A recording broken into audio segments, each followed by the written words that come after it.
Suara saya ada? Ada, Pak. Ada, Pak. Bismillahirrahmanirrahim. Assalamualaikum warahmatullahi wabarakatuh. Waalaikumsalam warahmatullahi wabarakatuh. Sebentar ya. Nah, sekarang pertemuan keempat ya.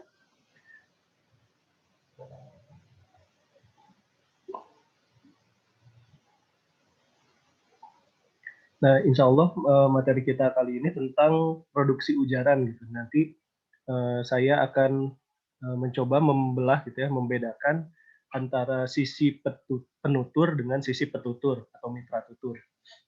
Nah, ini kita sambil menunggu yang lain bergabung.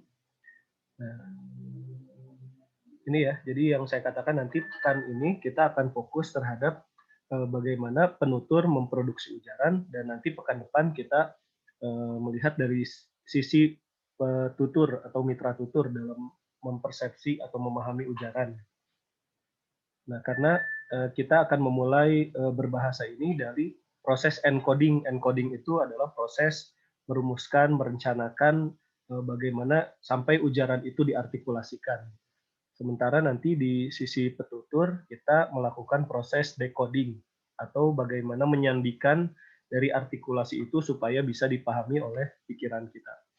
Nah, diharapkan dari materi yang disampaikan ini Anda semua bisa memahami fenomena-fenomena produksi ujaran apa saja yang terjadi gitu ya.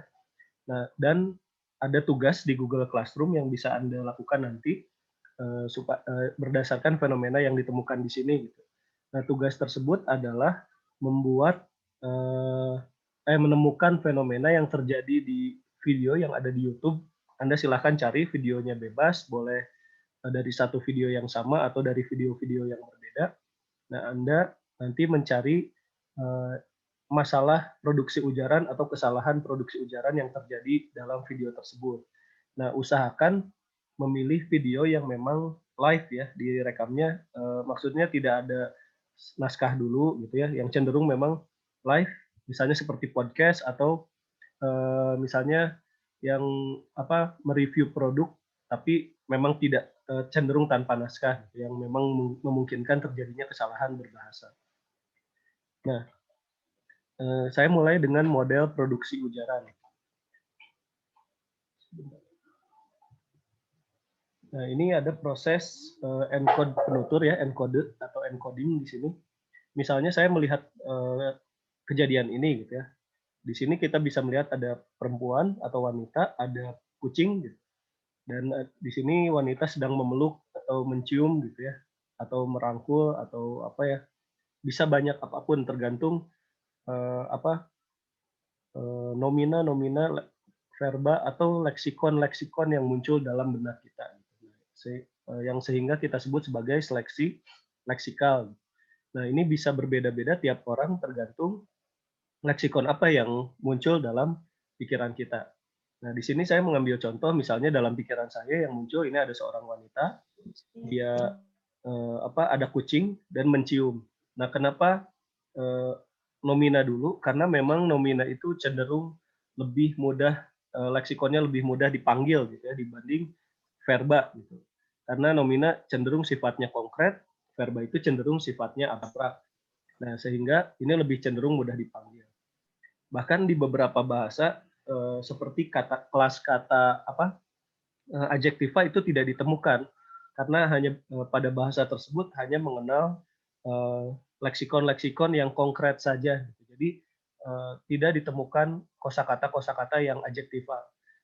Kita sebetulnya bersyukur di dalam bahasa Indonesia itu ada kosakata adjektiva sehingga kita bisa memberi sifat pada sesuatu. Ya. Tapi di beberapa bahasa lain bahkan hanya ditemukan nomina dan verba saja. Jadi lebih sempit gitu ya, bagaimana cara dia memandang dunia. Tidak memberikan sifat pada suatu hal dan tidak bisa menjelaskan sifat dari suatu hal. Tapi kalau kita di bahasa Indonesia mengenal adjektiva sehingga kita bisa memberi sifat pada satu hal tertentu. Nah, di sini pertama proses encoding itu dimulai dengan seleksi leksikal. Kita melihat kejadian, kemudian otak kita langsung mengambil leksikal atau istilahnya retrieval, gitu ya, retrieval bahasa Inggrisnya. Jadi meretrieve, mengambil, mengakses, dan menyeleksi leksikal mana yang akan digunakan. Misalnya karena saya fokus terhadap wanitanya, jadi wanita duluan gitu ya. Kalau saya fokus terhadap kucingnya, jadi misalnya saya fokus ke kucingnya ya bisa jadi kucing duluan yang muncul secara leksikalnya.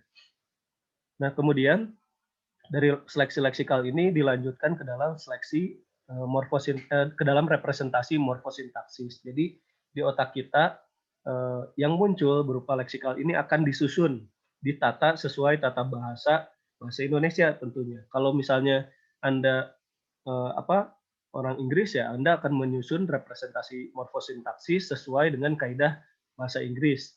Tapi cenderung ya kaidah bahasa Inggris dan bahasa Indonesia itu sama, subjek, predikat gitu kan. Mungkin dalam bahasa lain, misalnya bahasa Korea, subjek, objek, predikat. Nah, jadi wanita kucing mencium nanti kalau di bahasa Korea. Tapi kalau di bahasa Indonesia, bahasa Inggris sama ya, wanita mencium kucing. The lady kisses the cat gitu kan. Jadi sama ininya urutannya. Nah, ini representasi morfosintaksisnya. Nah, bahkan kalau di bahasa Indonesia karena kita termasuk dalam bahasa sintetik ya, aglutinatif gitu. Maksudnya sintetik itu satu kata bisa disusun dengan beberapa morfem. Nah, jadi ada unsur buatan. Nah, bisa jadi pada proses kenapa disebutnya morfosintaksis karena di sini ada proses morfologis, mencium.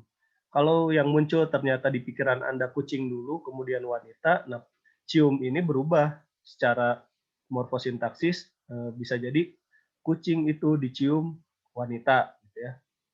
Atau kucing kuning dicium wanita itu, nah, bisa jadi seperti itu. Jadi ini ada kaidah morfosintaksis, dia berkaitan dengan urutan dan aturan morfologis sesuai dengan bahasanya masing-masing.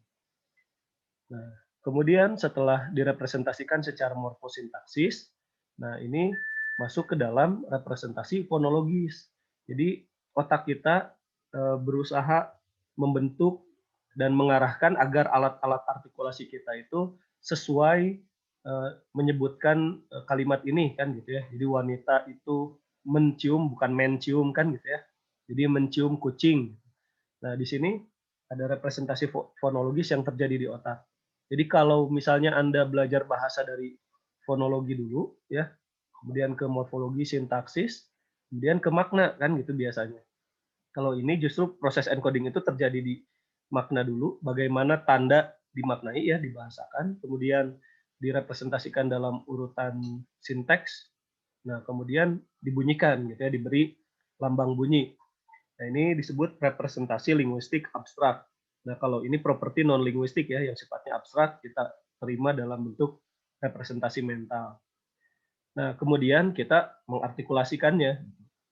Nah, ini sebetulnya saya salah menuliskan, harusnya ini properti linguistik konkret karena bisa kita uraikan, kita bisa lihat, kita bisa simak gitu ya ujarannya. Nah, untuk mengkaji bahasa, kenapa dimulai dari fonologis? Karena yang bisa kita ketahui dari sini dulu, dari fonologis dulu atau dari teks dulu kalau berupa tulisan. Baru kita bisa mengkaji apa yang ada di dalam pikiran gitu ya. Jadi kita selalu mulai dari yang konkret masuk ke dalam ranah yang abstrak. Kalau kognitif, psikologi mengkaji dari ranah yang abstrak gitu, bedanya. Nanti perilaku yang keluar seperti apa kan? Kalau kita melihat dari sini, melihat mekanisme yang terjadi dalam pikiran. Nah, sehingga apapun yang terjadi di sini, kita bisa membuat simpulan-simpulan terhadap apa yang terjadi di sini. Itu intinya. Seperti misalnya kesalahan, error gitu ya, itu bisa menunjukkan bagaimana sebetulnya yang terjadi di dalam pikiran. Nanti kita simak contoh-contoh kesalahannya apa saja. Nah, saya mengutip salah satu bagan yang ada di bukunya Sunyono, bahwa produksi ujaran ini terbagi dua akhirnya. Ada secara umum ada produksi perencanaan, gitu ya, kemudian ada pelaksanaan. Nah, ini dalam proses perencanaan saja, ini bukan hanya melibatkan permasalahan linguistik semata, tetapi kita melibatkan masalah neurologis, masalah fisik, alat artikulasi, dan sebagainya. Nah, misalnya dalam perencanaan, kita akan dipengaruhi oleh konteks kewacanaan. Di sini saya di Pak Sunyono memberi contoh dialog dan monolog gitu ya. Walaupun konteks kewacanaan kan bisa saja terbagi lokasinya di mana, waktunya kapan gitu ya, settingnya gitu intinya setting. Kalau mengutip Dale Hymes, Anda mungkin ingat speaking gitu ya, S-nya itu setting, P-nya itu partisipan, siapa saja yang terlibat, kemudian E-nya ends, goals, tujuan gitu ya. Kemudian A-nya itu act, tindakan apa yang dilakukan, K-nya itu key, nada seperti apa yang disampaikan, kemudian I, instrumen, instrumen apa saja yang dilibatkan, medium apa saja yang ada, gitu ya. Kemudian N, norms, aturan-aturan apa, seperti undak usuk bahasa ada di norms, gitu ya. Dan G, genre atau genre. Genre ini berkaitan dengan apa wujud bahasanya, gitu. Jadi speaking ini akan berdampak pada proses perencanaan. Misalnya ada pernyataan seperti ini. Anda bisa mengujarkan satu hal tertentu pada satu situasi tertentu, tapi bisa jadi di situasi lain Anda sulit mengujarkan itu. Nah, itu berkaitan dengan konteks kewacanaan. Ini akan menimbulkan masalah perencanaan yang berbeda. Misalnya, Anda meminjam uang ke si A, dengan Anda meminjam uang ke si B, mungkin caranya akan berbeda, tergantung konteks kewacanaan. Nanti saya jelaskan lebih lanjut. Nah, kemudian wacana ini akhirnya berkaitan dengan sesuatu yang ada di bawahnya, yaitu kalimat dan konstituen. Bagaimana urutan kalimat gitu ya, itu yang di awal apa, yang diakhirkan apa, ini akan berkaitan dengan proses perencanaan. Nah, sehingga sesuatu yang direncanakan saja kadang-kadang ketika diproduksi itu bisa seolah-olah berbeda ya, karena ada faktor-faktor lainnya. Apalagi yang tidak direncanakan. Nah, walaupun demikian, bukan berarti saya berbicara seperti ini, gitu ya, di otak itu tanpa perencanaan sama sekali, tanpa berpikir sama sekali, itu tidak seperti itu. Jadi setiap saya berbicara, itu ada proses perencanaannya. Kecuali orang gila berbicara sesuka hati, ya dia tanpa melalui proses perencanaan. Kan yang saya jelaskan pekan lalu, otaknya memory bank-nya sehingga keluar kata-kata begitu saja tanpa perencanaan. Nah, kalau saya berbicara di sini tetap ada perencanaan, hanya perencanaannya berlangsung seiring saya melaksanakan kegiatan berbicara ini. Jadi waktunya, prosesnya hitungannya bukan lagi detik, bahkan bisa hitungannya mikro detik atau milidetik gitu ya. Jadi sampai hitungan sangat cepat sekali. Nah, dari proses perencanaan ini akhirnya nanti timbullah proses pelaksanaan yang disebut dengan program artikulasi dan proses artikulasi itu sendiri. Kalau program itu ada di kepala, gitu ya, jadi otak memerintahkan paru-paru untuk menghembuskan nafas udara, gitu ya. Terus alat artikulasi digerakkan, diperintahkan untuk saling bersentuhan, gitu ya. Baru diartikulasikan, dibunyikan. Nah, ini proses pelaksanaannya. Jadi mekanismenya luar biasa. Ada mekanisme neurobiologis, ada mekanisme fisik gitu ya, fisik di sini artikulasi. Jadi nanti kaitannya dengan frekuensi bunyi ini ada di fisika. Jadi kalau kita berbicara psikolinguistik lengkap, neurolinguistiknya ada, fisikanya ada gitu ya. Bahkan ini tataran linguistiknya ada, tataran psikologisnya sudah jelas. Jadi kita akan melibatkan banyak istilah dan pengetahuan yang harus Anda kuasai di dalam mempelajari psikolinguistik ini. Nah, jika ada yang ingin bertanya, boleh dijeda, gitu ya, boleh silahkan saja. Jadi terbuka supaya bisa berlangsung lebih interaktif. Nah, lanjut ya. Kalau tadi model produksi bahasa, ini skemanya seperti apa. Nah, sekarang ke aspek-aspek bagaimana produksi ujaran itu berlangsung sebetulnya. Jadi pertama, ketika kita memproduksi ujaran, kita akan mengaitkan mental kita terhadap pengetahuan interlokutor atau pengetahuan terhadap mitra tutur ya di sini. Jadi interlokutor itu bagaimana kita memosisikan mitra tutur atau petutur itu berdasarkan pengetahuan yang kita miliki. Misalnya saya kan tidak mungkin menyebutkan kalimat ini jika Anda satu tidak punya pengetahuan terhadap Pak Aceng. diharapkan pengetahuan saya dengan Anda itu mendekati ya, kalau sama persis mungkin tidak, tapi minimal mendekati.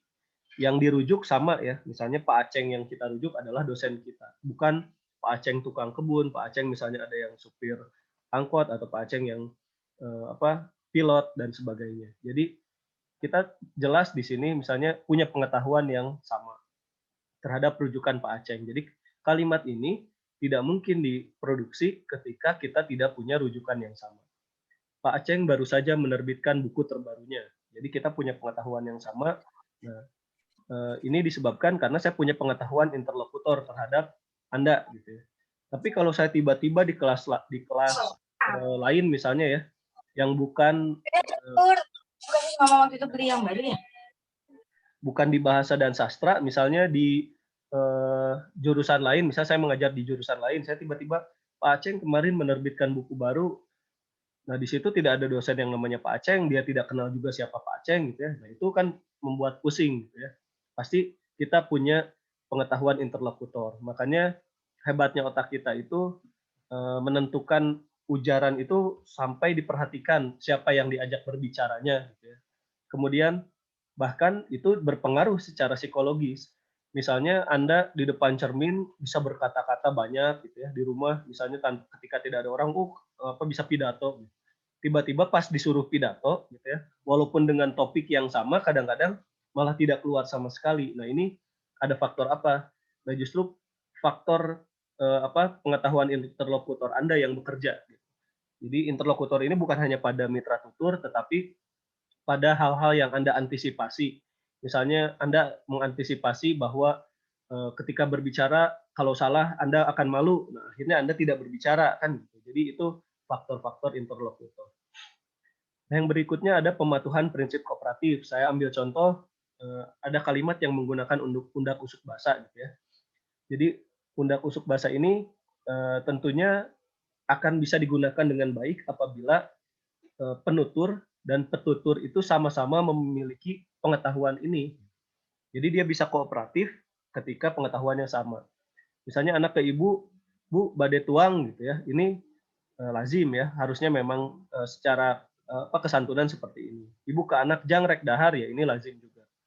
Nah, ketika ada tuturan Bu rek dahar, nah ini kan jadi kurang sopan ya, kurang santun bagi orang-orang yang secara kooperatif memang memiliki pengetahuan yang sama. Tetapi yang jadi masalah kadang-kadang kan sekarang anak-anak mungkin tidak banyak mengetahui istilah lemes gitu ya, dengan kasar gitu, halus dengan kasar.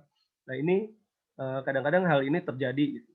Misalnya ada dulu teman saya diajak makan ke rumah gitu ya, dia orang Cirebon tapi memang dominannya berbahasa Jawa. Nah, tapi dia sudah terbiasa menggunakan bahasa Sunda dengan teman-teman lain gitu ya, walaupun agak kasar. Nah, ketika sudah dikasih makan, terus dia mengucapkan terima kasih gitu ya sebagai wujud kesantunannya. Tapi pilihan katanya malah kurang tepat gitu ya. Malah hatur nuhun tos dibere dahar katanya. Jadi ya kalau orang yang misalnya tidak tahu gitu ya, atau misalnya tidak kenal dengan itu ya mungkin wah ini nggak santun nih gitu. Padahal kalau yang kenal ya mungkin dia tidak mengetahui yang lemesnya itu seperti apa gitu. Akhirnya di situ diberikan pengetahuan, oh di bahasa Sunda itu ada bahasa lemas gitu ya, sama seperti di bahasa Jawa. Akhirnya dia mengetahui kan. Nah, ini ibu ke anak misalnya jang bade tuang, bukan berarti tidak boleh gitu ya. Bisa jadi mungkin maksud si ibu ini mengajarkan kesantunan gitu ya, menggunakan kata-kata yang lemas gitu. Walaupun memang lazimnya menggunakan yang atas, yang jang rek dahar gitu ya. Nah, di sini dia menggunakan jang bade tuang, pasti ada unsur-unsur lain. Tapi di sini bisa kita pahami maksud-maksudnya apabila kita mematuhi prinsip-prinsip kooperatif.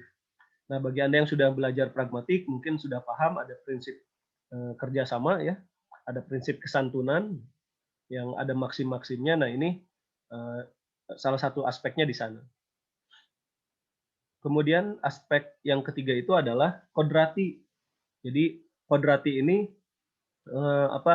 Anda lahir di mana gitu ya, Anda setelah lahir misalnya dibawa kemana atau terjatuh misalnya di hutan mana gitu ya, itu kodrati kan sebetulnya. Itu nasib Anda, jadi sudah ada takdirnya. Nah, kalau Anda menjadi orang Jawa, tentunya Anda ketika rekaman budaya Jawanya masuk ke dalam bahasa, Anda memahami misalnya untuk menyebutkan nasi saja ada 15 macam konsep. Mungkin anak-anak zaman sekarang yang Jawa ini sudah beberapa hilang gitu ya. Konsep-konsep ini sudah ada yang hilang. Tapi mungkin bagi anak-anak yang mengalami eh, transfer budaya dari orang tuanya dengan baik, ya konsep-konsep ini masih dikenal. Misalnya untuk menyebutkan berbagai jenis peralatan dapur, misalnya seperti kastrol gitu ya, di Sunda misalnya ada kastrol, ada panci, ada citel gitu ya, panci katel kan gitu, ada macam-macam lah. Gitu. Mungkin sebagian dari Anda tidak tahu gitu, kastrol itu apa. Gitu. Misalnya mungkin kalau saya suruh tolong ambil kastrol gitu ya. Atau misalnya cing pang nyokotkeun kastrol, bisa jadi kalau Anda yang suka motor misalnya malah oli, nah kan gitu ya. Jadi oli kastrol disangkanya, padahal kastrol itu kan bukan oli tapi biasanya untuk membuat nasi gitu ya, nasi lewat atau apa itu menggunakan kastrol. Jadi ada konsep-konsep, makanya saya sebutkan di pembelajaran sebelumnya bahwa bahasa itu sebagai arsip budaya. Jadi ketika budayanya mati, bahasanya ikut mati. Gitu. Bisa jadi bahasa itu hanya perekam saja. Nah, seperti bahasa Latin, orang pengguna bahasa Latinnya sebetulnya sudah tidak ada. Jadi bahasa Latin itu hanya arsip saja, hanya dia mengarsipkan budayanya. Jadi budaya Latinnya sebetulnya sudah berubah gitu ya menjadi budaya-budaya dengan bahasa-bahasa lain gitu turunan-turunannya. Padahal bahasa Latin itu kan pernah lama gitu ya istilahnya dikuasai di berbagai belahan bumi gitu sampai bahasa akhirnya sekarang hanya dijadikan bahasa ilmiah saja. Nah, itu faktornya apa? Karena bahasa itu hanya mampu sampai mengarsipkan saja. Tapi ketika penggunanya sudah tidak ada yang mau menggunakan, ya matilah bahasa itu. Bahkan katanya hitungannya setiap 4 menit satu bahasa di dunia mati. Bahkan di Indonesia saja, termasuk Indonesia itu punya 750 bahasa, jadi ada satu keluarga yang hanya bisa bahasa itu saja. Gitu. Jadi keluarga itu hanya punya bahasa itu, dan bahasa itu hanya digunakan di keluarga itu. Jadi kalau keluarganya saya tembak satu persatu, ya matilah gitu bahasanya. Nah, ini aspek kodrati gitu ya. Sama halnya seperti orang Eskimo mengenal es gitu ya. Mereka mengenal berbagai jenis es. Nah, ya kalau orang Inggris ya melihat nasi ya hanya rice gitu ya. Kita melihat es ya hanya es saja, es salju gitu ya. Tidak melihat banyak pengetahuan. Makanya semakin luas kosakata kita, semakin besar pengetahuan kita terhadap kosakata gitu ya. Kita dianggap semakin luas persepsinya terhadap dunia. Jadi kalau Anda ingin melihat dunia secara luas, salah satunya adalah menambah kosakata Anda dengan kosakata baru setiap saat. Kemudian ini mengakses leksikon ya. Ini kasus yang pertama. Kalau Anda tadi mengingat lagi model dari produksi ujaran, kita mulai dengan mengakses dan menyeleksi leksikon. Nah, ini disebut sebagai lexical retrieval. Nah, ini. Jadi proses pengambilan kata. Hanya kata retrieve ini belum ada dalam bahasa Indonesianya, walaupun Sunyono mengubah jadi retrieval gitu ya. Jadi sudah di kosakata retrieval, tapi belum masuk ke KBBI. Akhirnya saya ambil istilah pengambilan leksikal. Nah, ini pengambilan leksikal ini ada kecepatannya gitu ya, ada yang memengaruhi kecepatan kita dalam mengambil leksikal. Kalau dari penelitian yang saya coba cari, yang saya coba baca itu, yang pertama usia. Nah, usia usia muda gitu, orang-orang muda ya, yang dimaksud muda di sini bukan anak-anak, tetapi usia remaja dan remaja dewasa cenderung berbicara lebih cepat dibandingkan orang tua. Karena mungkin semakin tua kemampuan otaknya mungkin berkurang, kemampuan artikulasinya berkurang, atau bisa jadi berpikirnya jadi lebih banyak gitu ya. Ini sehingga berbicaranya cenderung melambat. Tapi di sini usia memengaruhi proses kecepatan berbicara. Yang kedua gender. Menurut penelitiannya Yuan itu pria berbicara lebih cepat dari wanita. Walaupun Pak teman saya wanita dia berbicara lebih cepat ya. Semuanya kasus gitu ya. Yang dikaji oleh Yuan juga kasus. Mungkin datanya Yuan menunjukkan pria lebih banyak. Kemudian keaslian. bahasa asli itu lebih mudah diujarkan secara cepat dibanding ketika kita menggunakan bahasa asing. Ini mudah ya diujikannya gitu. Tapi biasanya kalau bahasa asingnya sudah sama-sama lancar, biasanya kecepatannya cenderung sama gitu. Atau minimal hampir sama lah gitu ya. Nah, kemudian topik. Nah, Anda akan bisa mengungkapkan banyak hal lebih mudah, lebih lebih gampang ketika topik yang Anda utarakan itu adalah topik yang familiar. Nah, misalnya Anda tinggal di Lembang gitu, terus terbiasa melihat hewan ternak, sapi dan sebagainya. Nah, ketika Anda berbicara sapi lebih mudah daripada teman Anda yang mungkin tidak familiar dengan peternakan, dengan sapi gitu ya. Ini topik. Kemudian panjang tuturan. Nah, maksud panjang tuturan ini gini. Jadi semakin panjang ujaran gitu ya, satu ujaran misalnya dia tuturannya panjang, ada satu klausa tapi ada satu kalimat tetapi terdiri dari beberapa klausa. Itu cenderung ketika diucapkan lebih cepat dibandingkan tuturan yang pendek. Nah, maksudnya kalau Anda punya tuturan yang kalimat yang panjang gitu ya, biasanya otak mengatur jumlah napas, jumlah udara yang harus dikeluarkan. Nah, sehingga bisa mengujarkan kalimat itu jika bisa dalam satu napas. Tetapi tuturan yang pendek bisa jadi malah diujarkan lebih lambat karena napas yang dibutuhkan tidak sebanyak tuturan yang panjang. Sehingga tuturan yang panjang memiliki durasi segmen yang lebih pendek. Biasanya supaya informasinya tersampaikan dalam satu napas, akhirnya kita mempercepat ujaran. Nah, rata-rata orang bisa memproduksi 100 sampai 300 kata per menit. Nah, walaupun demikian, sebetulnya ada faktor-faktor lain yang berpengaruh. Di sini yang memang tidak banyak dibahas adalah faktor psikologis. Misalnya, orang yang ekstrovert itu lebih cenderung berbicara cepat dibandingkan orang yang introvert. Kemudian orang yang punya kemampuan visual, gitu ya, yang cara belajarnya dengan visual itu cenderung lebih cepat dari yang auditori, dan yang auditori cenderung lebih cepat dari yang kinestetik. Nah, kita bisa lihat kenapa dia visual itu lebih cepat, karena gambaran di pikirannya berupa rangkaian gambar gitu ya, sehingga dia berbicara secara cepat. Nah, kedua itu ada auditori. Auditori itu ya kecepatannya suara. Jadi suara itu ya lebih lambat daripada kecepatan cahaya gitu ya. Kalau gambar kan kaitannya dengan cahaya. Dan yang lebih lambat lagi adalah kinestetik. Kinestetik itu eh, berbicara bukan hanya dengan pikirannya tetapi dengan perasaannya. Yang namanya perasaan kan cenderung lebih lambat gitu ya diproses gitu. Sehingga kadang-kadang ketika kita mendengarkan ceramah yang kinestetik gitu ya, jangankan yang kinestetik, yang ceramahnya visual saja bisa membuat Anda mengantuk, apalagi yang kinestetik yang cenderung dirasa-rasa gitu ya. Ketika berbicara itu melibatkan perasaan, misalnya mau bicara leksikon saja, leksikon seperti mikir dulu gitu lama. Nah, ketika bicara leksikon, balik lagi belum dijelaskan leksikonnya. Jadi bisa jadi seperti itu yang kinestetik.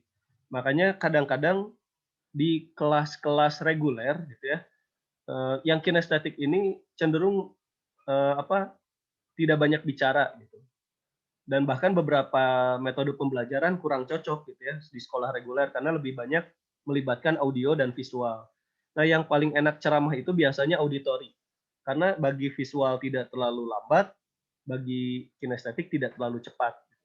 Nah, kalau saya cenderung visual sehingga kemampuan bicara saya cenderung mengarah kepada kecepatan berbicara. Kadang-kadang ketika dibuat lambat malah lupa. Jadi kalau kalau segini itu sudah dilambat-lambat gitu ya. Biasanya saya bicara lebih cepat dari ini. Nah, kadang-kadang yang visual ada kelemahan ketika berbicara karena gambaran yang muncul di otaknya cepat.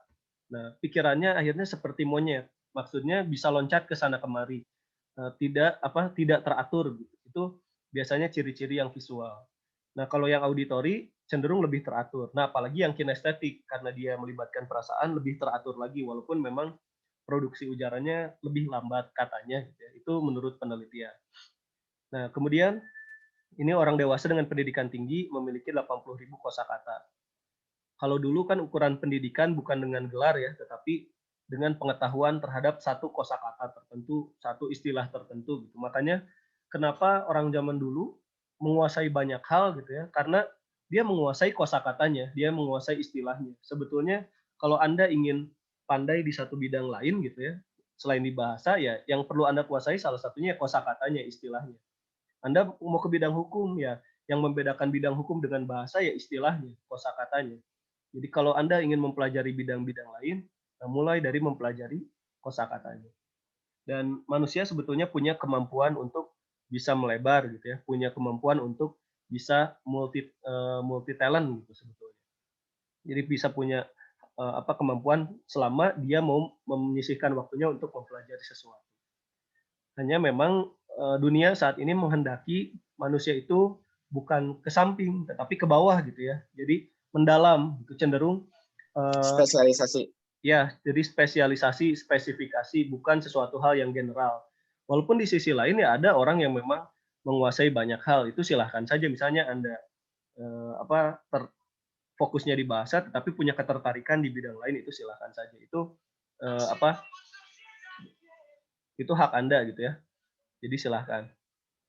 Nah, tetapi semua kembali lagi bergantung kepada kebutuhan nantinya gitu. Jika Anda memang jadi akademisi, ya Anda diharapkan bisa mendalam.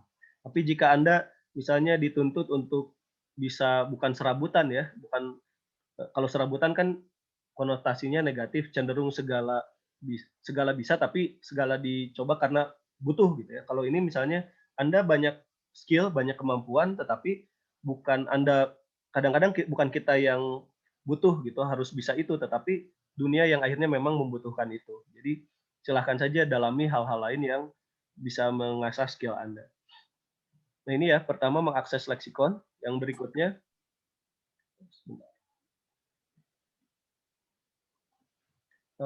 nah ini ada fenomena yang terjadi ketika kita mengakses leksikon. Mungkin kemarin saya sudah jelaskan bagaimana sebuah kata diakses dari memory bank gitu ya, dari kantung memori. Nah, ini ada fenomena tip of the tongue gitu ya, atau TOT atau disebut lethological state. Nah, keadaan di ujung lidah. Jadi kita sudah mau bicara, tiba-tiba kata itu tidak bisa kita akses. Nah, faktornya apa? Karena kata itu sebetulnya sudah keluar dari kantong memori ini, dari bagian sini. Sudah keluar, nah, tapi tidak langsung kita gunakan. Biasanya kita skip dulu, simpan dulu. Nah, ketika kita ingin menggunakan kata itu, malah si kata tersebut kita akses kembali di kantung memori. Ya sesuatu yang sudah keluar dari tempatnya, ketika dicari di tempatnya ya tidak ada, gitu, karena dia sudah keluar. Jadi cara untuk mengatasi tip of the tongue ini adalah membiarkan kata itu masuk kembali ke kantung memori supaya bisa kita akses. Gitu. Karena mekanismenya kita akan selalu memulai akses dari kantung memori, gitu ya, untuk mengakses leksikon. Karena tempat leksikon ini berada di sini, di anterior cingulate cortex. Kenapa disebut anterior? Karena ada di bagian belakang. Cingulate itu nih, ini area cingulate. Jadi areanya cukup besar, dia memengaruhi 90% bagian memori gitu ya. Nah, ini jadi di anterior cingulate cortex. Nah, ini biasanya faktor yang menyebabkan tip of the tongue ini akhirnya tidak terus keluar katanya karena kita berusaha mengakses kata tersebut. Jadi caranya adalah abaikan saja dulu, biarkan nanti juga akan kembali. Nah ini ya yang warna jingga nih. Nah ini fenomena pertama, ada tip of the tongue atau lethological state. Biasanya banyak ketika Anda berbicara secara impromptu, biasanya tip of the tongue ini fenomena yang sering terjadi.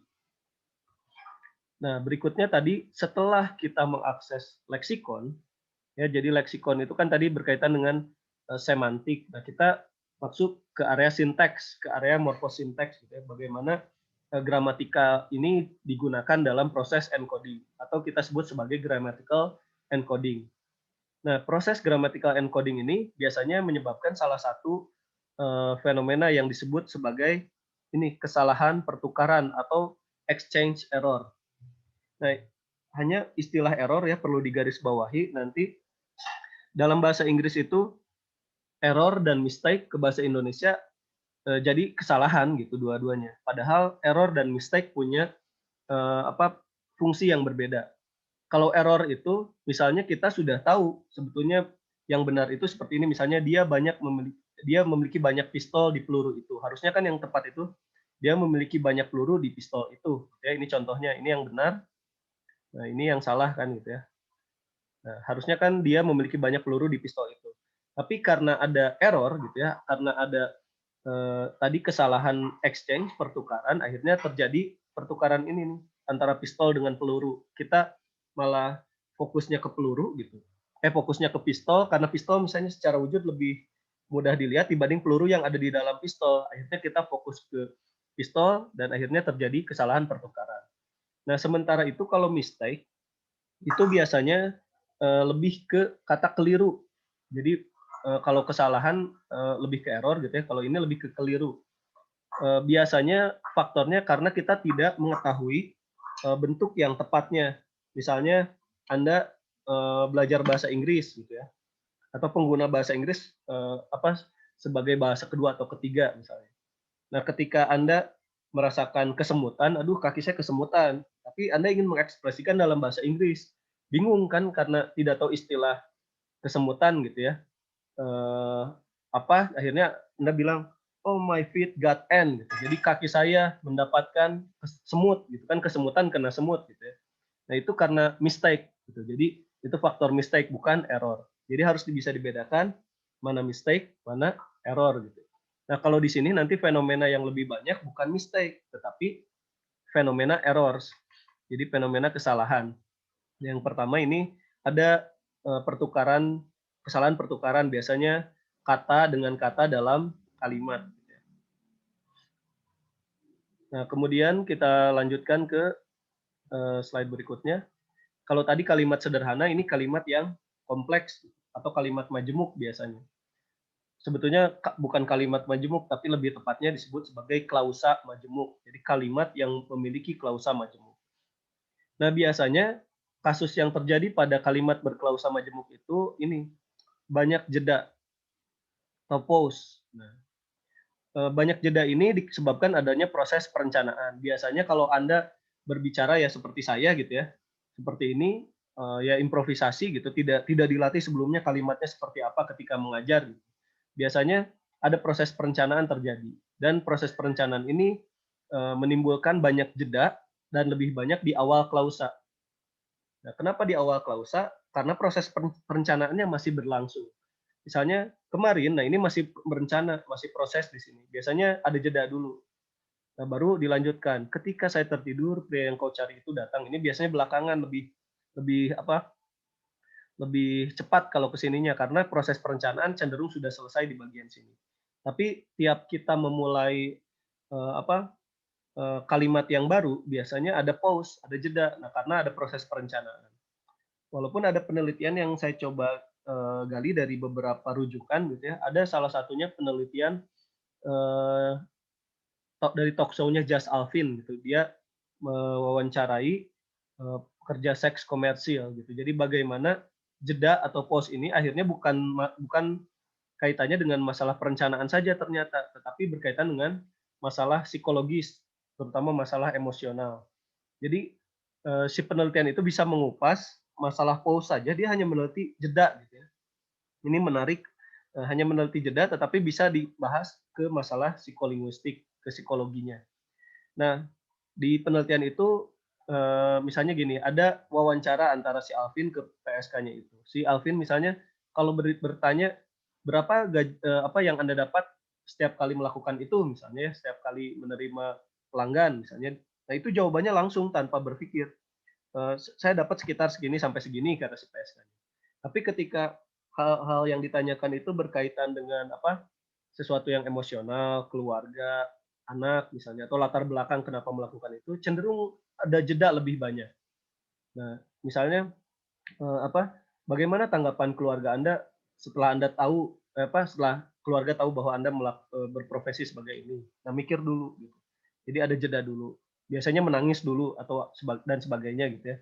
Nah, ini jedanya ternyata bisa diukur berkaitan dengan masalah psikologis. Jadi bisa dibedakan.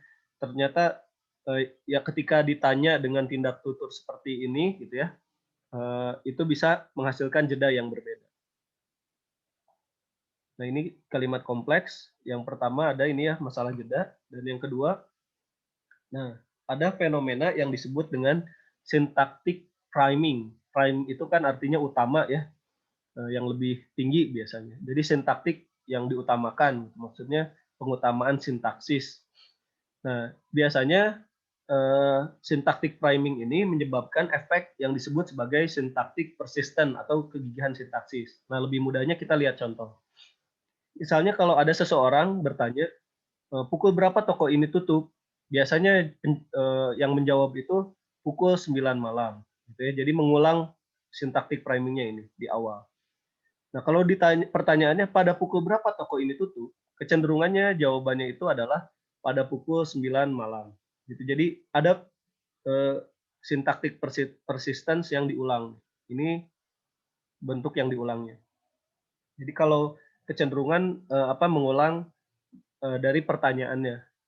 Walaupun ya bisa saja kedua pertanyaan ini dijawab pukul berapa toko ini tutup? 9. Bisa pada pukul berapa toko ini tutup? 9. Tapi biasanya ada fenomena ini yang disebut tadi syntactic priming gitu ya, yang menghasilkan ini syntactic persistence. Nah, kasus lain misalnya ketika Anda bercerita pada seseorang gitu ya. Ya ceritanya kan biasa panjang. Saya ambil cerita yang pendek saja. Kemarin misalnya Arif memberikan uang 100.000 pada adiknya. Nah, biasanya yang menjadi syntactic priming-nya bagi si petutur ketika bercerita kembali, nah bagian awal dan akhir, Arif dan adiknya. Bagian yang di tengah ini biasanya diakhirkan jadinya. Di Arif memberi adiknya uang 100.000 ini di belakang, jadi di belakang. Karena syntactic priming itu paling sering terjadi di awal atau di akhir. Nah ini kalau disebut juga nama lainnya itu Bettab phenomenon. Jadi fenomena Bettab. Tahu Bettab apa? Fenomena Tahu Bettab? Pak, bak mandi. Ya, jadi kayak bak mandi gitu ya, jadi kayak bak mandi, tapi kalau kita mandi di situ ya, kalau kita Harus berendam. Ya memang berendam gitu. Tapi yang maksud Bettab phenomenon itu kita kalau ngelihat orang yang mandi di Bettab itu, kita hanya melihat kepala sama ujung kakinya saja biasanya, betul tidak? Oh ya, betul Nah, Pak. ini fenomena Bettab phenomenon itu seperti itu. Jadi kita lebih mudah mengingat sesuatu itu bagian awalnya saja atau akhirnya saja. Biasanya itu yang paling mudah, atau kedua-duanya ya, di awal dan di akhir. Nah, bagian tengah ini senantiasa diabaikan biasanya. Ini fenomena Bettab phenomenon. Nah, kadang-kadang fenomena Bettab phenomenon ini bukan hanya terjadi pada unsur kalimat saja, tetapi pada wacana. Kita ketika diceritakan oleh seseorang gitu ya, satu cerita tertentu, yang paling sering diingat itu bagian awal cerita dan bagian akhirnya seperti apa. Bagian tengahnya itu prosesnya gitu ya, yang kadang banyak kita lupakan gitu. Nah, ini fenomena itu. Dan ini mekanisme atau fenomena yang memang lazim gitu terjadi. Jadi bukan kesalahan ya, tapi ini fenomena saja. Nah, bagus menendang bola. Nah, biasanya petutur milih bola ditendang bagus gitu ya. Ini contoh saja. Atau kalau ke anak-anak, syntactic priming itu lebih terjadi pada pilihan misalnya. Kamu mau A, mau B. Anaknya jawab B. Kamu mau B, mau A, A. Karena yang akhir gitu biasanya yang dipilih. Gitu. Itu faktor syntactic priming di anak-anak. Walaupun memang Pak ternyata saya coba tidak selalu berlaku. Hanya ini kan namanya juga fenomena ya. Dia melihat dari segi kelaziman, keumuman. Mungkin kasuistik pada kasus-kasus tertentu tidak selalu sama. Nah, itulah kasus psikologi sehingga dia akan unik pada kasus-kasus yang berbeda. Nah, setelah sintaktis gitu ya, fenomena morfosintaksis, tadi kan semantik sudah, kemudian masuk ke fenomena sintaktis. Nah, di representasi berikutnya adalah representasi fonologis. Di sini yang lebih banyak memunculkan istilahnya slip of the tongue gitu ya, atau kilir lidah. Kalau Anda sering terpleset lidah gitu ya, kilir lidah, nah ini slip of the tongue. Slip itu kan terpleset artinya. Misalnya Anda mau mengucapkan provokasi gitu ya, provokasi. Malah karena ada kemiripan bunyi antara P dengan V, nah Anda malah menyebutnya provokasi. Nah, ini namanya segment exchange error. Atau misalnya Anda mau menyebut VIP gitu ya. Kalau bahasa Indonesia kan V-nya tidak terlalu tidak terlalu bilabial ya, V gitu. malah cenderungnya labiodental V gitu kan ya. Jadi mirip F dengan I kan. Biasanya jadi PIV gitu. Nah, itu tertukar gitu gara-gara fenomena exchange error ini. Nah, kalau orang Sunda kan masalah fonologisnya itu huruf F gitu ya. Sebetulnya yang bermasalah itu bukan tidak bisanya, tetapi memang pada mulanya di bahasa Sunda itu tidak mengenal konsonan F, bunyi-bunyi F itu tidak dikenal. Nah, di dalam aksara Sunda. Tetapi ke sini sebetulnya karena fenomena-fenomena yang banyak muncul itu ya karena tidak dikenal, kosakata dalam bahasa Sunda juga tidak banyak menggunakan huruf F. Nah, sebetulnya mudah gitu.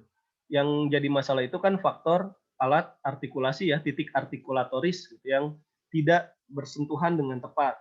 Ya kalau Anda ingin mengucapkan huruf F gitu ya, giginya tidak disentuhkan ke bibir, ya akan sulit. Misalnya kalau kan F itu ini ya, masih ingat kan? F itu dia termasuk labio dental. Sementara kalau P itu dia masuknya bilabial. Nah, yang satu labiodental, satu bilabial ya jelas ini bibir dengan bibir ya, bilabial. Ini jelas berbeda dengan gigi dan bibir. Labial itu kan labio itu bibir. Jadi kalau bilabial dua bibir bertemu. Nah, kenapa disebut dua bibir bertemu ya? Bayangkan saja Anda sebut huruf P ya, huruf P tetapi bibir dengan bibir tidak bersentuhan. Coba ada yang bisa? Jadi pisahkan bibir dan bibir terus Anda bilang huruf P. Susah ya? M, B, P itu susah. Nah, kalau labiodental itu gigi dengan bibir. Makanya menyebutkan huruf F gitu ya. Itu jangan bibir dengan bibir F ya susah gitu yang supaya F itu kan ada anginnya ya. Jadi gigi dengan bibir F F. Nah, ini faktor ini. Nah, karena faktor-faktor lain akhirnya berdampak pada segmentasi yang tidak tepat pertukarannya. Ini jadi provokasi, harusnya provokasi. Nah, kemudian kepala sekolah mau minum air kepala. Nah, ini karena perseveration error gitu. Jadi karena kemiripan bunyi antara kepala dengan kelapa, ya kan harusnya ini tuh masuk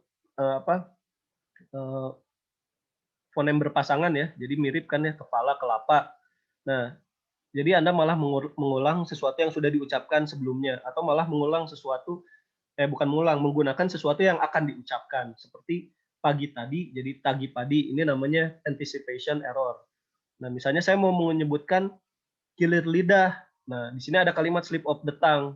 Karena di sini kilir, di sini slip. Nah, saya bisa jadi clear lidah. Jadi slip of the tongue bisa jadi gitu. Jadi bukan pertukarannya bukan masalah di satu bahasa saja bisa terjadi seperti itu. Jadi clear lidah alias slip of the tongue kan bisa jadi gitu. Itu namanya anticipation error. Ini ya, ini contoh dari kasus-kasus fonologis. Kita lihat lagi ada fenomena apa lagi. Nah, ini kaitannya dengan perencanaan kalimat. Jadi ketika sudah diberikan bunyi nih berupa unsur segmental maupun unsur suprasegmental gitu ya. Nah, di sini si kalimat leksikon tadi diurutkan ke dalam kalimat, diorganisasikan, kemudian otak itu nah ini mulai memproduksi ujaran. Jadi mekanismenya luar biasa karena otak memerintahkan ke area di sini area motor pusat otak memerintahkan saluran vokal, kemudian paru-paru untuk menarik napas, kemudian untuk menyentuhkan area titik artikulasi gitu ya. Dan aktivitas motorik bahkan ketika saya berbicara saya menggerakkan tangan gitu kan. Ketika saya menulis juga sama, itu banyak yang dilibatkan. Nah, sebentar. Proses pelibatan itu berkaitan dengan aktivitas otak dan syaraf. Misalnya untuk menyebutkan vokal U saja, gitu ya di sini kasusnya untuk menyebutkan vokal U saja, seseorang nih, ini vokal U. Nah, apa yang dilakukan? Nah, syaraf-syaraf yang berbeda menurunkan laring. Jadi laring itu ini. Nah, yang kalau Anda naik turun, dia yang mengatur pitch gitu ya, yang mengatur nada, intonasi itu laring. Dan dia sebetulnya yang membunyikan suara. Jadi vokal vokal chord itu apa, pita suara. Nah, itu sebetulnya dia hanya hanya getaran palsu yang dihasilkan oleh laring. Sebetulnya yang bunyi itu munculnya di laring. Sama halnya seperti gitar. Jadi senar itu sebetulnya eh, tidak menghasilkan bunyi, tapi maksudnya dia hanya menggetarkan udara saja. Yang menghasilkan bunyinya ada di alat resonansinya gitu ya, berupa tabung gitu, di tabung gitarnya itu. Jadi laring ini fungsinya sama seperti tabung gitar, sementara pita suara itu fungsinya sama seperti senar gitar. Nah, untuk vokal U saja syarat-syarat yang berbeda menurunkan laring, kemudian membulatkan bibir, gitu ya. Karena kalau bibir bulatannya tidak sesuai, misalnya saya ingin mengucapkan U, tapi saya menyebutkannya seperti O, ya tidak akan menghasilkan U yang sempurna. Jadi otak membulatkan bibir, gitu kan, kemudian impuls bergerak dengan laju yang berbeda kedua saraf itu, jadi waktunya harus diatur dengan hati-hati gitu ya, karena ketika satu impuls salah sepersekian milidetik itu bisa menghasilkan bunyi yang berbeda. Nah, lebih mudahnya kita ambil contoh ya. Saya ambil contoh pakai gambar terakhir, slide terakhir. Nah, ini misalnya membunyikan bah, beh gitu ya, dari ba, da, ga gitu ya. Ba, da, ga, dari kata badag ini tuh tadi saya ambil. Jadi badaga, beh, deh, geh, konsonannya kan itu ya. Nah, ini dari yang kita hasilkan diartikulasikan, ternyata kalau kita kaji, kita kita telusuri, di sini ternyata kita bisa menemukan fenomena yang luar biasa. Nah, yang pertama kita lihat semakin luar titik artikulasi, ini kan bilabial paling luar ya, bibir dengan bibir bilabial. Kemudian da itu lamino palatal. Jadi lamina itu lidah, palatal itu langit-langit keras. Geh itu ujung ini ya, geh apiko alveolar gitu. Jadi lebih di belakang posisinya. Jadi kalau makin dalam, frekuensinya itu makin besar. Kalau ini makin luar kecil kan ya. Ini makin dalam, Anda bisa coba sendiri, gah, ini dah gitu ya. Ini di tengah-tengah, ini di luar, ini di dalam. Frekuensinya membesar. Bah, dah, gah. Nah, ini forman namanya. Nah, yang ini hitam ini forman. Forman ini dia bisa menunjukkan mana yang berbunyi sebetulnya. Beh, deh, geh itu sebetulnya tidak berbunyi. Makanya huruf konsonan itu disebut huruf mati kan. Karena B itu posisinya di sini. Di sini A, A di sini. Di sini D. Nah, di sini A-nya. Di sini G. Nah, di sini A-nya. Nah, kalau Anda pakai aplikasi namanya Praat gitu ya, di fonetik sudah belajar mungkin gitu. Nah, ini kenapa huruf vokal disebut huruf hidup? Karena dia ada bunyinya, ada forman, yang hitam ini adalah forman. Nah, ini ada frekuensinya. Jadi frekuensinya makin lebar, makin ke atas gitu ya, makin dalam makin ke atas. Nah, mungkin kita paling jauh, paling atas itu k, ke gitu ya, paling jauh ya, ke itu paling jauh. Karena kita tidak di bahasa Indonesia tidak mengenal bunyi ceklik sebetulnya seperti o kan gitu, tidak mengenal. Atau bunyi ceklik di luar yang seperti, nah kayak di Afrika kan banyak yang namanya, nah, ada yang gitu bunyi-bunyinya tuh beda-beda. Yang gitu artinya sama yang gitu beda lah, ada maknanya. Kalau Anda nonton The God Must Be Crazy itu ada. Jadi kalau unya TWW itu kan itu sudah susah ya. Ini lebih susah lagi, namanya pakai bunyi ceklik luar dan dalam gitu. Jadi bunyi yang mungkin tidak lazim bagi bahasa Indonesia. Nah, ini penggunaan spektrogram. Ini di bidang fisika sebetulnya. Ini gelombang waveform. Jadi fisika saja digunakan dalam bidang fonetik dan juga psikolinguistik. Makanya area psikolinguistik itu cukup luas dan ini memberikan ruang bagi Anda untuk bisa mengkaji banyak penelitian gitu yang melibatkan multidisiplin ilmu. Nah, itu ya, silakan kalau ada pertanyaan boleh ditanyakan. Ini sambil saya baca di chat nih. Pak, apakah lelucon Jalan Marta di mana Dinata ya? Ini termasuk fenomena slip of the tongue ya, mungkin pada awalnya di sana gitu ya. Jadi fenomena ini ditangkap kemudian jadi lelucon. Ini kalau misalnya naik angkotnya di Bineng ya, di Bineng nong gitu kan. Ya betul Pak. Nah itu ya Naik di angkot Cang Bineng ya. aja nong. Ya gitu kan ya. Jadi itu sama seperti 1 tongkol, 2 tongkol, dan 3 seterusnya gitu ya. 1 biru, 2 biru, dan seterusnya. Itu sama. Kalau di bahasa Inggris ada tongue twister namanya. Jadi fenomena tongue twister itu Ya. digunakan untuk melatih apa bahasa seseorang. Gitu. Sebentar ya.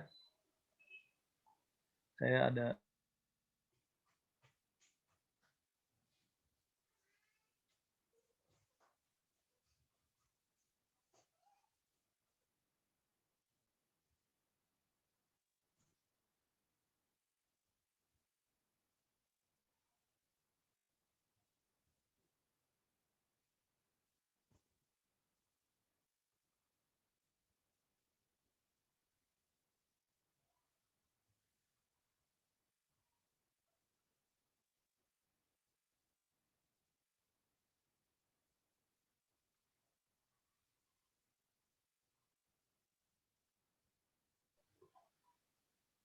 Nah, kita lanjutkan ya.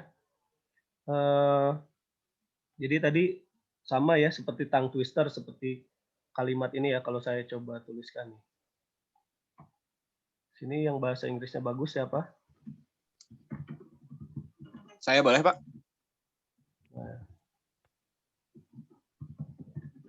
Oh ya ini.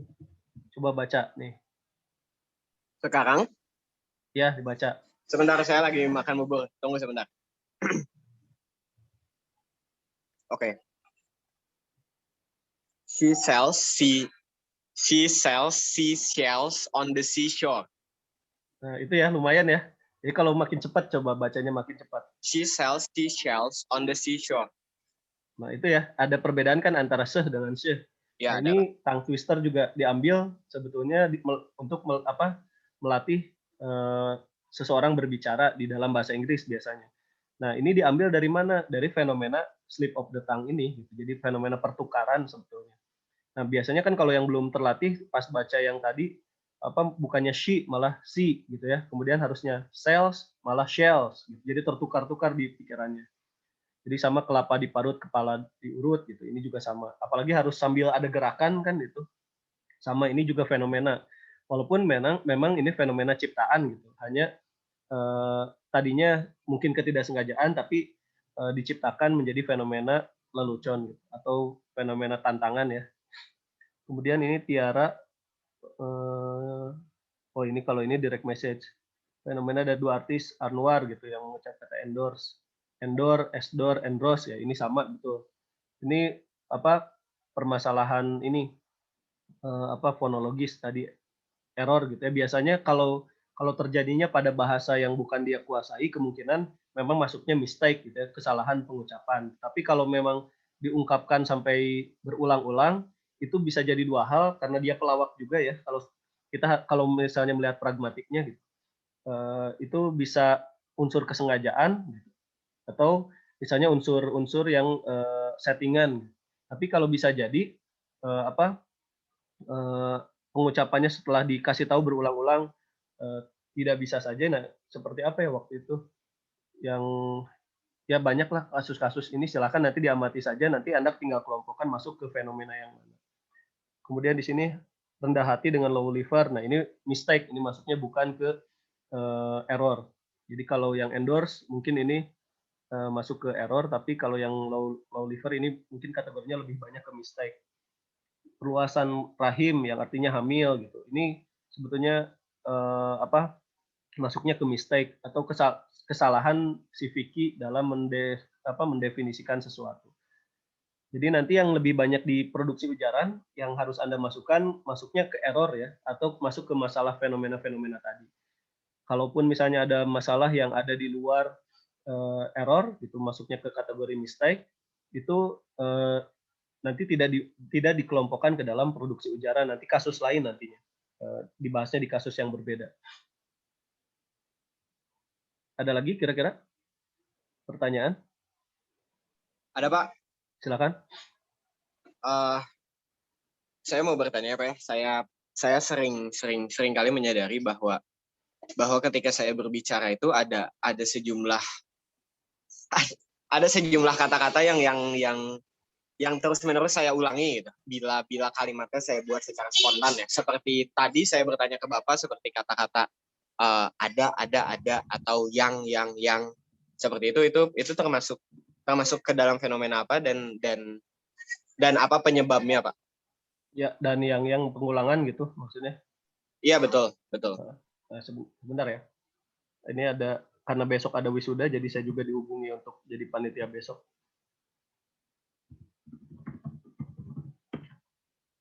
Nah, jadi ada fenomena gitu ya, ketika seseorang mengucapkan kata yang sama, walaupun kategorinya bukan masuk gagap. Kalau gagap kan memang ada istilahnya khusus stuttering ya, stuttering. Tulisnya kan stuttering.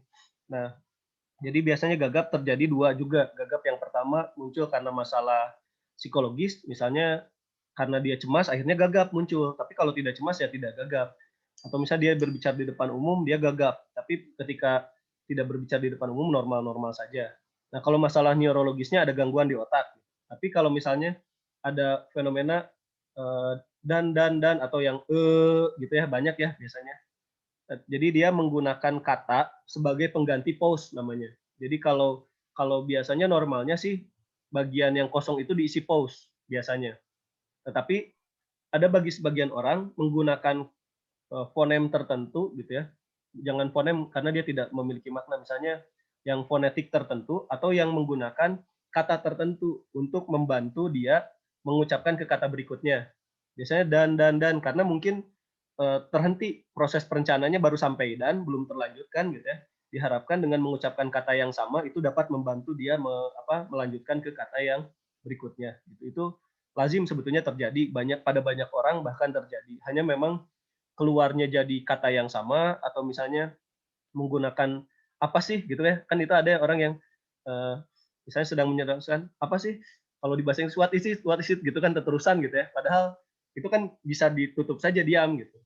Tapi itu justru bisa membantu. Bahkan di beberapa kasus untuk membantu kita berbicara, kadang-kadang kita meremas atau memukul bagian badan tertentu. Seperti yang gagap kan kalau susah dipukul. Di pantatnya kan dipukul, akhirnya dia lancar. Nah, itu sebetulnya mekanisme wajar gitu ya, alamiah ketika seseorang memproduksi ujaran. Nah, itu juga bisa dicatat sebagai bagian dari fenomena. Misalnya, saya ingin mencatat orang tersebut mengulang kata apa ya, dicatat. Itu fenomena. Kalau catatannya jadi banyak, nah itu bisa jadi penelitian. Kalau di sini kita baru latihan melihat fenomenanya saja, tapi kalau sudah jadi banyak, syukur-syukur bisa jadi bahan atau data penelitian.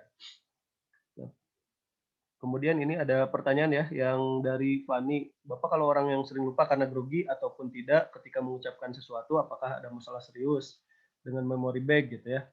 Kemudian dalam penanganannya apa itu butuh terapi tertentu? Nah, pertama, gangguan psikologis itu bisa mengganggu banyak hal, termasuk gangguan di memori gitu ya. Bukan berarti memorinya rusak, bukan berarti kemampuan bicaranya tidak ada, tapi bisa jadi masalah psikologis itu ya, misalnya kayak kecemasan tadi gitu, atau grogi berlebihan gitu ya, itu bisa mengganggu kemampuan seseorang berbicara, termasuk kemampuan dia mengakses memori, tiba-tiba hilang saja semua materi yang sudah dihafal tiba-tiba hilang.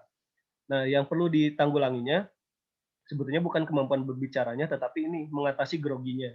Nah, masuknya ke area psikologi, sebetulnya bukan di ranah terapinya, bukan di ranah linguistiknya, tetapi di ranah psikologisnya.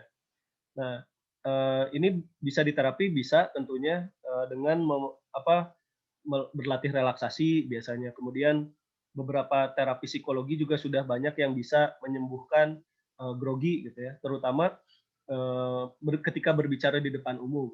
Itu kasus-kasus yang memang umum ditemui dalam kasus-kasus psikolinguistik. Nah, faktor lainnya selain di terapi adalah faktor kebiasaan atau jam terbang. Jadi grogi itu juga lama-kelamaan bisa hilang kalau jam terbangnya sudah meningkat gitu. Jadi kalau Anda pidato di depan umum sering ya lama-kelamaan groginya hilang. Kemudian bagaimana ini dari Alan, bagaimana pandangan psikolinguistik terhadap fenomena latah? Apakah termasuk sebuah kelainan atau gimana? Betul, latah itu masuk kelainan, bahkan menular. Jadi kenapa bisa menular? Karena bagi sebagian orang yang ditularkan, yang apa menangkap itu melalui photographic memory itu bisa menular. Gitu. Latah yang bisa menular itu ya kesurupan bisa. Jadi fenomena psikologisnya ada dan bisa menular. Jadi fenomena penularannya juga bukan seperti penyakit virus gitu ya. Jadi ketika kena virusnya kemudian tertular seperti COVID gitu bukan. Tetapi karena ada rekaman yang akhirnya eh, dianggap oleh otak sebagai rekaman yang berulang gitu. Karena yang bisa kita mudah ingat itu salah satunya hal yang berulang, yang mudah diingat gitu. Nah, dampaknya ketika itu berulang akhirnya si photographic memory itu memunculkan impuls ke bagian otak kendali wicara. Akhirnya timbullah yang dinamakan latah. Itu bagi yang tertular latah. Tapi bagi yang latahnya mungkin bukan hasil penularan, gitu, itu juga bisa ditentukan oleh masalah DNA. Jadi DNA-nya maksudnya genetik ya. Jadi bisa jadi turunan. Gitu. Jadi ketika ada orang yang latah, nah orang tuanya latah gitu biasanya si latah dari orang tuanya itu menurun ke anaknya karena sebagai faktor imitasi gitu atau imitatif. Bisa secara genetiknya memang sudah punya rekaman itu atau memang anaknya mengimitasi itu. Jadi secara perilaku. Jadi itu fenomena latah. Jadi faktor penyebabnya bisa beragam. Tinggal Anda telusuri teorinya. Kemudian dari Hana, Pak, mengapa kalau kita membaca atau mengatakan sebuah kata berulang-ulang, kata tersebut malah terasa asing? Apakah ini termasuk fenomena psikolinguistik? Ya, betul. Ini masuk ke fenomena semantic loss. Gitu. Jadi ketika kata diulang-ulangi, yang terjadi adalah bukan akses leksikon, tetapi akses bunyi. Ya, ketika hanya yang diaksesnya bunyi saja atau artikul fenomena fonologis. Kan tadi ada model produksi ujaran ya, kalau kita lihat fonologis itu ada di yang ketiga. Nah, yang pertamanya kan leksikon, kedua morfosintaksis, ketiganya fonologis. Kalau diulang-ulang terus kata yang sama, kita sudah tidak mengakses makna, sudah tidak mengakses urutan struktur. Yang kita akses tinggal bunyi. Ya, sama halnya kayak Anda menyanyikan nona neno yang tidak ada maknanya, kan? Itu sama. Ini fenomenanya seperti itu. Dan ini pernah ada yang membahas di kasus di artikel, tapi dia tidak jadi skripsi, hanya di artikel pernah dibahas salah satunya fenomena itu. Melihat dari teori bahasa yang ada ya. Nah, apakah latah didukung oleh gender? Ya, dominannya latah itu perempuan biasanya. Nah, kenapa perempuan? Nah, itu nanti ada kaitannya dengan unsur neurobiologis. Agak rumit sih memang. Jadi kalau Anda mau melihat psikologi antara laki-laki dan perempuan, nah itu nanti juga akan dilibatkan masalah neurobiologis laki-laki dan perempuan yang memang juga berbeda. Jadi kodratinya memang berbeda.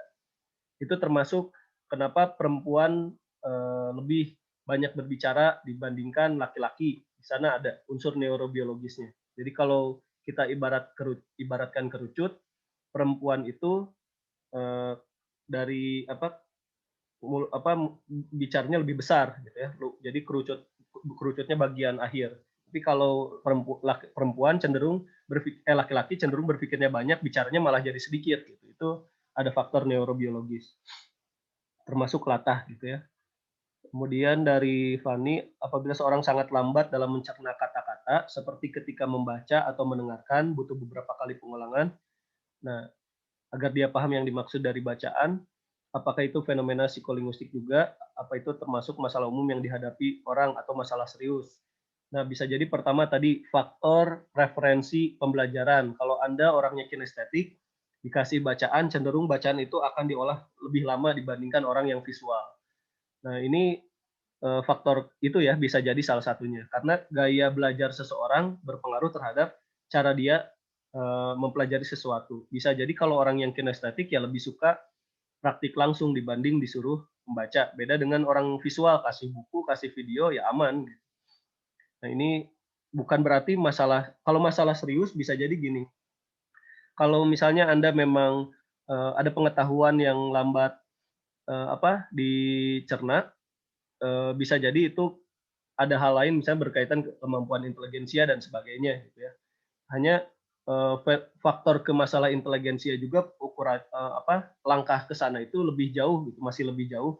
Jadi yang pertama harus diukur adalah cara belajar dulu, baru ke faktor inteligensia. Kemudian dari banyak juga nih. Hari, gaya bicara seseorang yang dipengaruhi oleh gaya bicara orang lain ketika intensitas obrolan cukup sering. Nah, termasuk ke dalam fenomena apa? Ini namanya mirroring.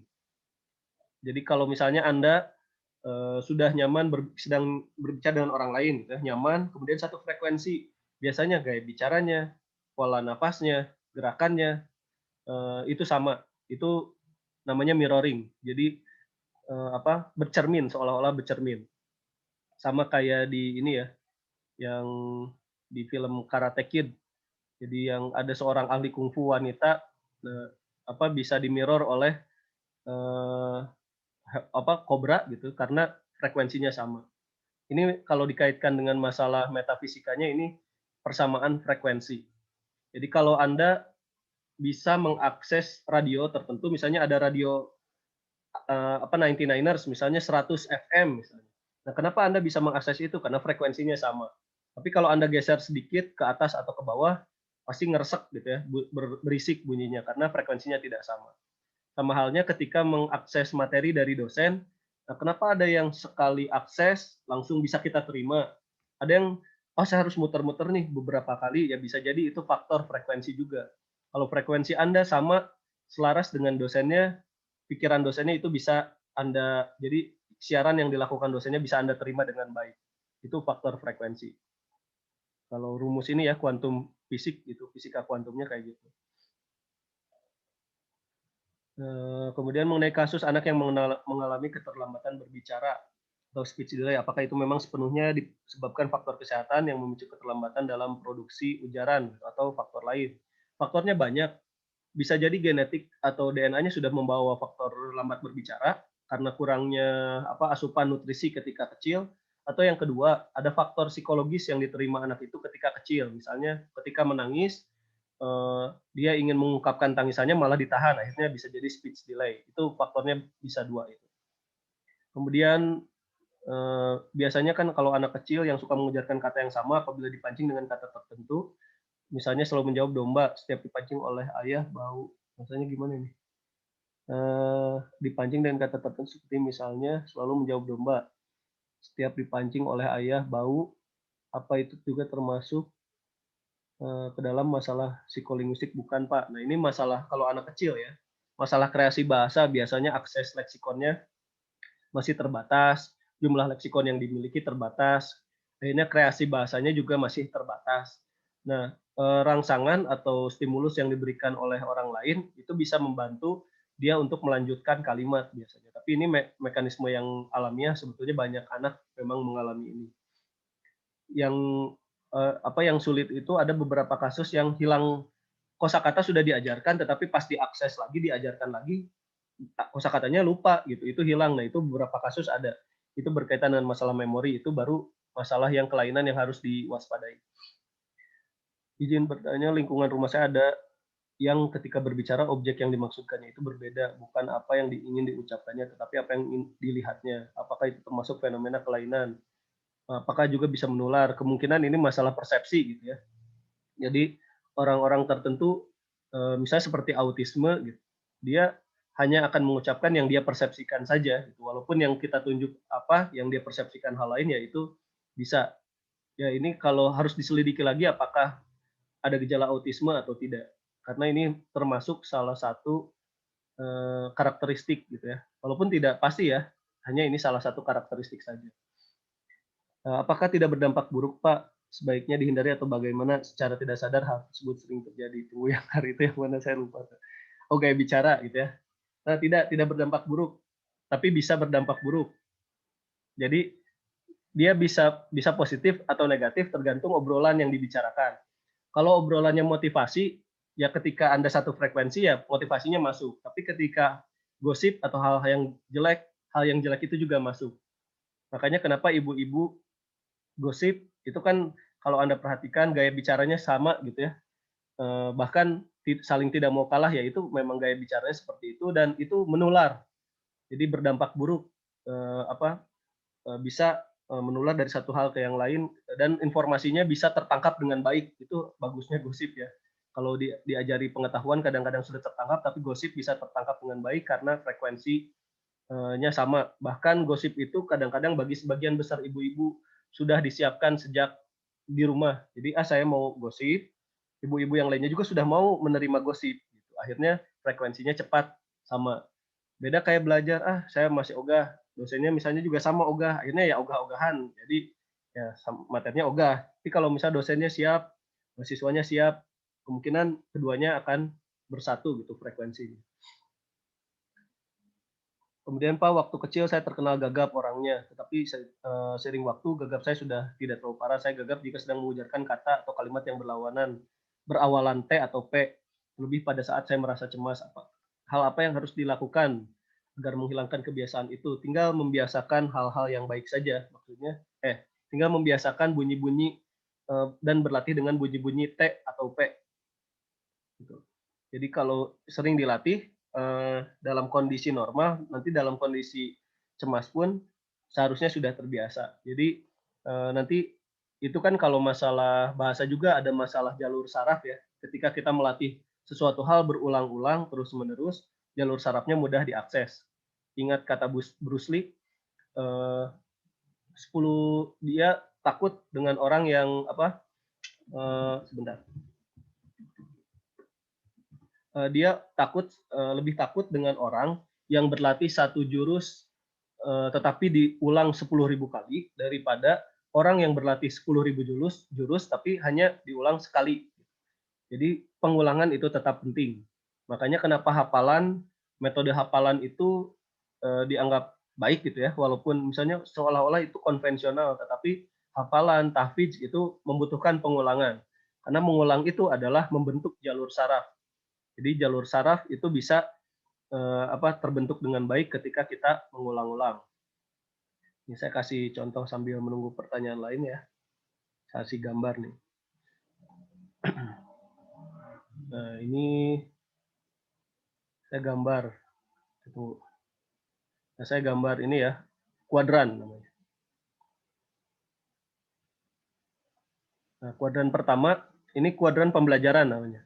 Jadi kalau Anda mempelajari sesuatu, pasti dimulai dari saya tidak sadar dan saya tidak tahu.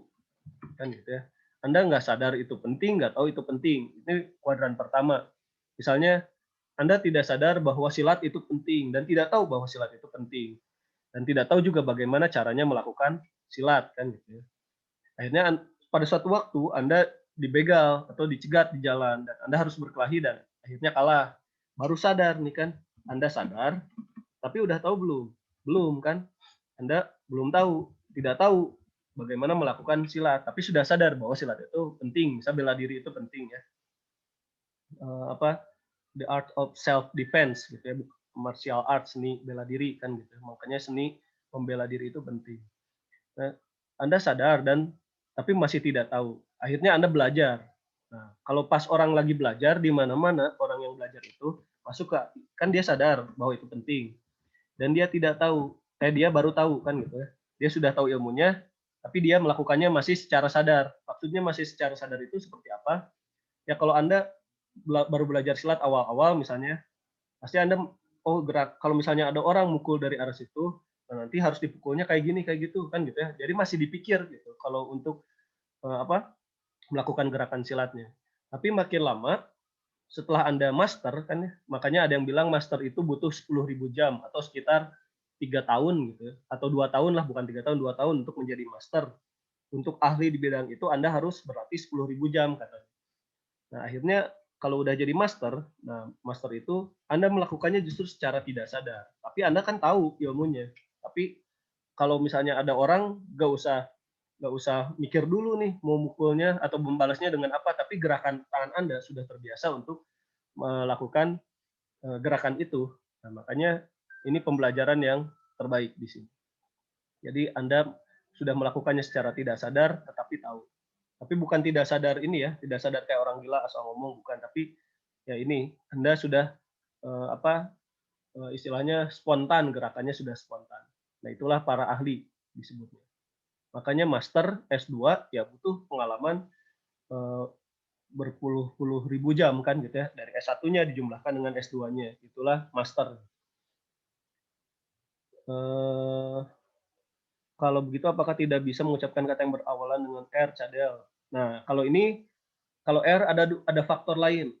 Satu ada faktor memang faktor fisik ya, fisik maksudnya faktor alat ucapnya, alat lidahnya itu satu papilanya kurang jumlahnya, kemudian lidahnya bisa jadi terlalu panjang, terlalu pendek. Nah, faktor lainnya memang ada R yang memang belum terlatih. Jadi ketika lidahnya terus-menerus digetarkan dan sudah terlatih lama-lama juga harusnya bisa bilang R. Tapi ada faktor lain yang memang masalah biologis ya ini yang tidak bisa disembuhkan R-nya. Jadi ada tadi papila lidah dan juga panjang lidah. Nah ini betul. Kata Ilalang, jika intens berbicaranya dengan orang yang buruk ya pasti dampaknya buruk. Nanti kalau saya coba kirim video mirroring gitu ya. Jadi bagaimana sebetulnya ketika seseorang nyaman dengan orang lain, dia akan meniru gerakan orang tersebut. Jadi kita akan benar-benar meniru gerakan sampai apapun yang dilakukan orang tersebut. Karena tadi frekuensinya sama. Betul, Pak. Dari Agnia, maaf Pak mau bertanya jika ada seorang yang sedang diam atau melamun, kemudian random memikirkan sesuatu, lalu tiba-tiba melontarkan suatu ujaran tanpa disadari. Apakah itu termasuk fenomena psikolinguistik? Ya bisa jadi ini masuk fenomena psikolinguistik, hanya agak sulit untuk diteliti gitu saja ya. Jadi pertama kenapa dia masuk fenomena psikolinguistik, karena ada kaitannya dengan ujarannya, ada produksi bahasanya walaupun melamun gitu ya. Ini mekanisme psikologisnya melamun, tetapi ada produksi ujaran yang dihasilkan ketika seseorang melamun. Nah, tapi kenapa sulit diteliti? Karena kita harus menunggu fenomena ini benar-benar terjadi untuk bisa diteliti. Misalnya kamu melamun dulu, nanti kamu dikagetkan atau apa, keluar kata apa, nah kan agak sulit ya. Jadi paling bisa dieksperimentalkan, tapi yang jadi masalah eksperimen dalam penelitian behavior atau penelitian perilaku. Nah, itu biasanya biasnya cukup tinggi gitu. Jadi kalau Anda suatu saat mau melakukan eksperimen di masalah psikolinguistik, di masalah behavior, perilaku, nah yang harus Anda coba kurangi itu adalah mengurangi bias. Gitu. Jadi bagaimana biasnya berkurang. Gitu. Tapi kalau Anda sudah bisa mengurangi bias gitu ya, sama ada yang penelitian ini pragmatik, itu dia penelitiannya pragmatik tapi eksperimen. Nah, kok bisa pragmatik tapi eksperimen? Nah, ada yang dilakukan oleh mahasiswa asal Yaman di UPI, gitu, S3.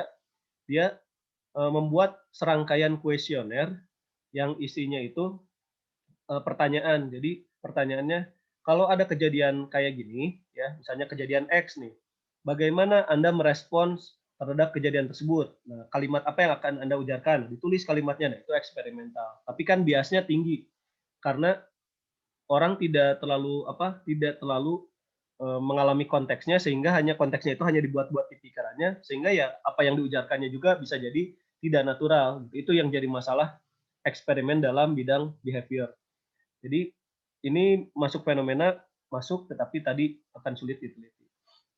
Bisa ya? Apalagi kira-kira ada pertanyaan lain?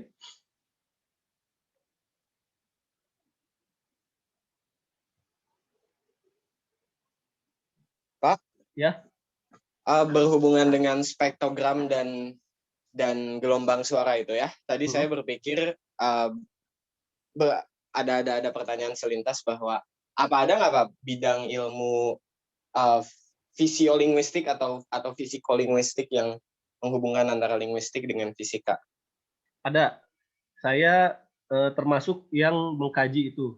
Jadi salah satunya kan fonetik ya, dari ilmu bunyi. Kalau bunyinya dari bunyi yang bisa, kan bunyi itu gelombang kan, terus kita bisa ukur dengan spektrogram, dengan berbagai perangkat bunyi lain gitu yang bisa mengkaji gelombang di fisika. Dan saya pun sama meneliti bukan hanya bunyi, tetapi kalau di neurolinguistik itu ada salah satunya elektroensefalografi. Jadi elektroensefalografi ini berkaitan dengan sinyal listrik yang di otak. Nah, oleh karena itu, Pak, kenapa itu kan ranahnya di luar bahasa? Nah, dulu di luar bahasa, tetapi ketika sekarang ini ada sangkut paut dengan masalah bahasa, bahwa ketika seseorang berbahasa itu menghasilkan sinyal listrik tertentu, nah itu bisa dikaji dan itu betul-betul memanfaatkan bidang fisika. Jadi saya harus hafal istilah joule gitu ya, energi kan gitu. Kemudian power spectra gitu. Power spectra itu kaitannya tadi dengan spektrum gitu ya, dengan spektrogram, berkaitan dengan kekuatan gelombang tertentu pada frekuensi tertentu gitu. Jadi banyak yang harus dihafalkan gitu. Walaupun ya kita sebagai peneliti di luar bidang fisika itu hanya menggunakan fisika sebagai terapan. Jadi masih hal yang kita bisa pelajari sebetulnya. Gitu. Dan saat ini tidak perlu khawatir, misalnya Pak saya kan nggak bisa fisika, makanya ke bahasa misalnya kabur saya juga misalnya. Sama, saya pun tidak paham fisika, tapi dasarnya paham, gitu ya, harus hafal. Konsepnya harus hafal, hanya masalah hitungan, rumus gitu. Sekarang software analisis bahasa yang berkaitan dengan fisika sudah dilengkapi dengan rumus itu. Jadi kita tinggal memasukkan data bahasanya, rumusnya biar komputer yang hitung, kan? Jadi sudah mudah lah insya Allah. Jadi kalau Anda mau penelitian neurolinguistik, saya saat ini bercita-cita ya, jadi S3 saya mau selesaikan dalam bidang neurolinguistik. Syukur-syukur kalau misalnya selesai dalam waktu 3 tahun. Nah tujuan utama atau tujuan pertama saya mau membuat lab neurolinguistik di UPI. Nah supaya walaupun Pak kan kita belum ada nih bidang neurolinguistiknya sebagai mata kuliah. Nah tapi kedepannya lab neurolinguistik ini bisa menampung teman-teman yang memang mau atau tertarik ke arah sana. Nah, kedepannya kalau sudah ada ahli neurolinguistiknya, bisa kan muncul program studi mata kuliah neurolinguistik, sama halnya seperti di UNS itu sudah ada, UI sudah ada, kalau UGM belum, tapi di beberapa tempat seperti Padang itu sudah ada neurolinguistik. Bahkan kalau mereka melibatkan kedokteran, neurologi gitu ya. Nah, di kita belum ada, entah belum berani atau memang ya tidak ada pakarnya. Ya, Anda bisa cari siapa pakar neurolinguistik di UPI, di jurusan bahasa Indonesia maupun di jurusan bahasa asing gitu ya. Itu tidak ada satupun pakarnya yang mengambil itu. Nah, makanya peluang besar gitu. Termasuk bahkan psikolinguistik itu masih jarang gitu yang mengambil itu sebagai bidang kajian. Jadi peluang bagi Anda barangkali dari sini ambil skripsi psikolinguistik, S2 bisa lanjut misalnya ambil psikolinguistik juga, S3 jadi pakar psikolinguistik atau neurolinguistik itu silahkan. Nanti misalnya Anda mau kembali bekerja, ternyata ada lowongan pekerjaan di UPI, bisa kembali ke sini dengan sebagai ahli psikolinguistik atau neurolinguistik. Mungkin setelah saya, gitu ya. Saya juga masih coba-coba kok, masih belum ada. Ya, baik, Pak. Sip. Makasih ya, Pak. Yuk, sama-sama. Yang lain ada kira-kira? Atau sudah cukup? Sudah cukup juga tidak apa-apa, Pak. Ya, kalau misalnya sudah cukup, silahkan ini ya, lanjutkan ke Google Classroom, itu ada tugas yang bisa Anda kerjakan sambil mengamati fenomena yang terjadi di YouTube gitu ya, di video. Fenomena apa dan klasifikasinya apa gitu ya. Tidak perlu ada analisis, hanya Anda tinggal, oh ini fenomenanya mirip nih dengan klasifikasi ini, masukkan saja contohnya apa, sumber videonya apa. Nah, di sana silahkan. Kalau tidak ada lagi, saya akhiri saja ya. Akhir kata, Assalamualaikum warahmatullahi wabarakatuh. Waalaikumsalam Waalaikumsalam warahmatullahi wabarakatuh. Banyak Pak. Terima kasih banyak. Waalaikumsalam. Terima kasih banyak, Pak. Sama-sama.